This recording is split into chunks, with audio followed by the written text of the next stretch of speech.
What is going on, guys? It is Wrestlelamia here, back with another news video, and as always, there's new happenings in the wrestling world as we're about to report. Join us now as Wrestlelamia looks at your latest news, including more in the ongoing Dolph Ziggler / Bill Goldberg vendetta, WWE wrestlers hit back at ESPN host, further details on Hacksaw Jim Duggan's hospitalization, more rumors of a new WWE set for Raw and SmackDown, and our top headline, a Benoit wanting to join AEW.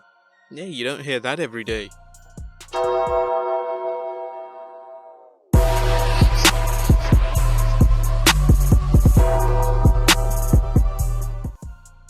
Let's get into the first story, as WWE wrestlers hit back at ESPN host. Now, the monster among men Braun Strowman recently appeared on MLB on Fox during the Chicago Cubs vs St. Louis Cardinals game and gave his opinions on the game at hand. He also spoke about his father, who used to play softball back in the day. However, having a WWE superstar on Fox talking about an important game of the series really didn't sit well with ESPN host and former MSNBC commentator Keith Olbermann, who tweeted, "You guys are kidding, right?" Strowman took to Twitter to reply, "Yeah, I know, right? It's unreal how good I looked on the show today." It also didn't sit well with some baseball fans, such as weatherman Kevin Lighty, who mentioned, "Most important series of the year, and Fox has some WWE dude in the second inning talking about wrestling during a baseball game. Give me back Len and JD, this is ridiculous." Strowman then replied, "Aw, you mad because people care about me and want to see me on TV? Don't make me come show you how to forecast the weather, old man." It was at that point other WWE wrestlers came in to the aid of Strowman, including Hall of Famer Mark Henry, who mentioned, "I would love to bash Keith Olbermann, but it would be a waste of time. I'll cast judgment on who he works for if no apology comes soon.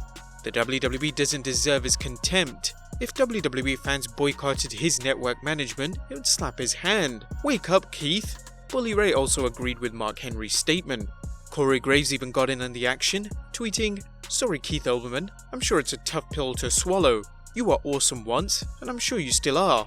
Where's your soapbox these days? At Brazzers?" Well, we're no baseball fans, but we're sure Strowman had something constructive to say about the game, even if he did mention some stuff about his WWE career. But isn't it the same when wrestling fans don't like it when random celebs appear in WWE? Remember when Kim Kardashian appeared?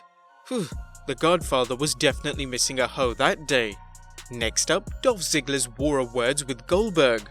Although many people think the Dolph Ziggler / Bill Goldberg near brawl in Las Vegas was a work, as let's face it, we do too, Dolph Ziggler isn't holding back when it comes to Big Bad Bill, recently commenting on Twitter, "Dip took a break from ruining wrestling to ruin my night off.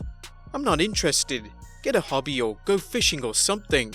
Maybe you can do that without getting hurt. No other warning or comments on this from me, thanks. Please, we hope that this doesn't set up a rematch." Next up, some new WWE RAW and SmackDown sets. Early last summer, rumors began to swirl that the WWE was creating new sets for Raw and SmackDown, with talk of the classic SmackDown fist being brought back. These rumors continued, particularly after Bobby Lashley put Braun Strowman through the Titantron during an episode of Raw. While nothing has happened yet, WrestleVotes tweeted that, "This coming week of TV is the final week with the current entrance stage. Both Raw and SmackDown are getting an updated, fresh-feeling set. What the details of these changes are remain unknown, but it's certain that they need a freshening up. And WWE, please make them different to one another. It's so boring seeing the exact same set on Raw, SmackDown and pay-per-views." Next up, The Rock steps into the Octagon. No, while the People's Champion has conquered both wrestling and Hollywood, there are no plans for The Rock to compete in the world of MMA. Nevertheless, you can expect to see The Rock at UFC 244, as according to Ringside News, George Masvidal will fight Nate Diaz at the upcoming UFC 244 pay-per-view event for a brand new title. The baddest title will be on the line and go to its first ever holder at the event. The Rock will present the unofficial title to the winner, and when asked about it, UFC President Dana White commented, he's taking my job. Listen, if The Rock wants to do it, The Rock gets what The Rock wants. Next up, an update on Hacksaw Jim Duggan. Fans wondering why Hacksaw Jim Duggan was recently hospitalized and what his status is can breathe a sigh of relief. Hacksaw's wife Deborah took to Instagram to update everyone on the WWE Hall of Famer's condition, saying, "Hello everyone, this is Deborah. The picture is hours after his second emergency surgery in 24 hours. He had a severe infection, but we think we've got all of it, although he will be in the hospital for a few more days. Thank you all for your continued thoughts and prayers. We at Wrestlelamia wish Hacksaw a speedy recovery. Next up, possible details on WWE's FS1 show. Sports media site The Big Lead recently offered some details on the WWE's upcoming show on Fox Sports 1. The current plan is for FS1's upcoming weekly WWE show to debut on Tuesday, November 5th. The Big Lead has learned from multiple people with knowledge of the news. When reached by phone, a Fox Sports spokesperson declined to comment. As previously reported by The Big Lead, the show will be hosted by current WWE talent Renee Young. Who will be joining her is not yet decided. Several names are being discussed, including but not limited to Booker T, Edge, Christian, and Paige. The working title of the Tuesday show is WWE Backstage. It'll be fascinating to see how the WWE spins a predetermined sport on a network devoted to contested sports, and what, if any, blowback they'll get from other F1 personalities or viewers. Next up, former AEW star Kylie Ray returned to wrestling. As you may recall, AEW star Kylie Ray requested and obtained her release from AEW, but is apparently set to return to the ring. According to Ringside News, Freelance Wrestling has announced that Kylie Ray will be replacing Shotzi Blackheart in an intergender contest against Isaiah Valquez on tonight's Game of the Genders event. Pro Sports Extra's Brad Shepard recently updated fans on the circumstances surrounding her departure, tweeting, "Two different sources close to the situation told me that at the time while Kylie Ray requested her release from AEW, I didn't report on it because I was told she wasn't returning to the business and I was asked to keep it private. With her return, that has changed. Sadly, I was told that Kylie had a mental breakdown. I don't know or need to know all of the details, but the pressure of being in the spotlight can be brutal.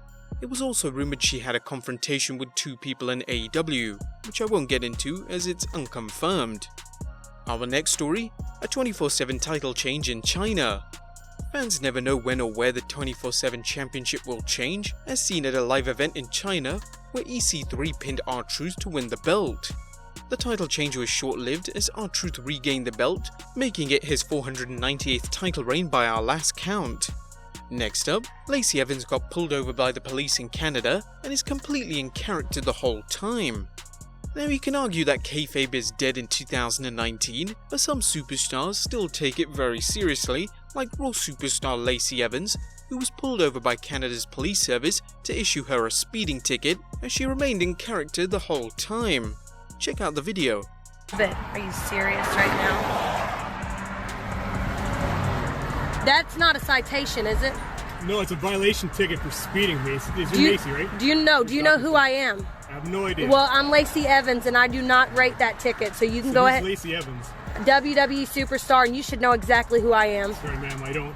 Hey, so here's the ticket. Information on the back. How to You've got to pay be kidding me. Yeah. So, you nasty thing. I'll pay the ticket. Okay, well, have a good day. Well, nice don't you have a terrible day, sir. Canada is terrible, and I can't wait to get back. Welcome to Edmonton. Oh, you've got to be kidding. This nasty. Next up, a little bit of sad news as WWE superstar's career is likely to be over. Now, it's possibly the worst news any wrestler would want to hear, but sadly it's something WWE superstar Jason Jordan may have come to terms with. As you'll recall, Jordan suffered a neck injury after the 2018 Royal Rumble and was sidelined indefinitely. But it's been about 18 months and Jordan has yet to return to television. According to the Wrestling Observer, it's likely that Jordan may never wrestle again. Jason Jordan, who also gets asked about, is less likely to return. You never say never, but in his case, it wasn't looking good and there has been in the past the feeling that his career could be over. We really hope that isn't the case. But our last story and top news of today is that Benoit joining AEW. Yeah, it's something you really don't hear every day, as the late Chris Benoit's son David Benoit recently appeared on the Pro and Bro Wrestling podcast to discuss his wrestling career. Benoit said, "I'm just messing around in the ring right now with a couple of guys from AEW. There's some good talent here. I'm close with Chris Jericho. I love AEW. That's a good time, good quality product, some good wrestling. I went to their first show, Double or Nothing. I want to go to AEW 100%. I love AEW. I love what they do for the boys. Take care of them." Benoit's friendship with Chris Jericho seems like a logical way for him to get a chance with AEW, and hopefully his father's crimes will have no impact on David's aspirations in the ring. We wish him all the best. But there you have it guys, your latest wrestling news. Be sure to leave your comments down below, subscribe if you haven't already, follow us on Instagram and Twitter, and I'll see you next time with some more wrestling content.